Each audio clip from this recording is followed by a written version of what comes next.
You're a dog person, huh? I said, trying to keep my tone light as I sipped my coffee. The man sitting across from me lit up instantly.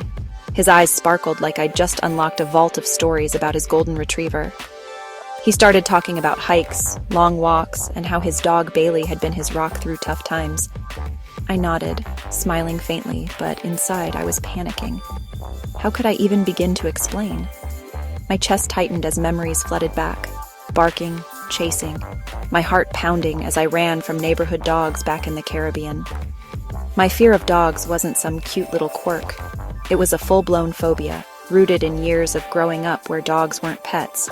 They were guards, roaming freely and sometimes aggressively. The worst part? I had tried to fix it. I'd even adopted a mutt once, hoping to overcome my fear.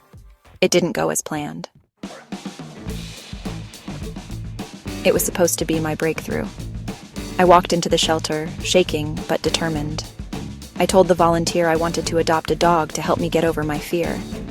She gave me a skeptical look but didn't argue. That's when I saw him, a big, scruffy mutt with soulful eyes. His name was Max, but I didn't care. I thought. Bringing Max home was chaos. My tiny apartment felt like a cage for both of us.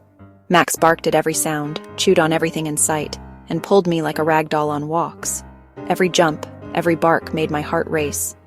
Instead of bonding, I was constantly on edge. I tried to push through. I hired a trainer, read every article, and even joined a support group for people with dog phobias. But the truth was, I never fully got over it. There were small victories. I could pet Max without flinching, and sometimes his goofy antics made me laugh. But the fear, it never left. Eventually, I realized I wasn't helping Max, and he wasn't helping me. I tearfully returned him to the shelter where he was adopted by a family with a big yard and plenty of patience. It broke my heart, but it was the right thing for him. Sitting across from this man who loved dogs so deeply, I felt a wave of vulnerability.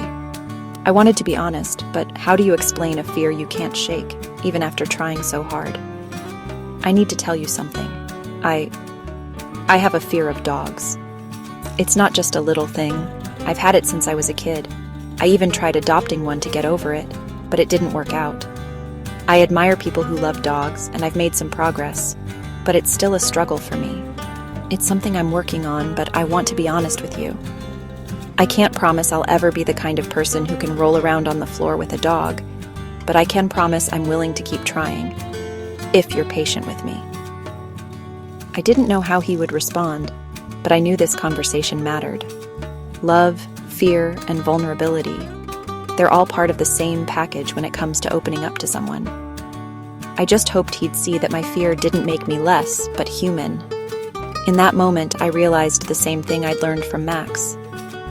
Growth isn't always about fixing yourself completely. Sometimes it's about learning to be honest about your imperfections and hoping the right person will love you through them.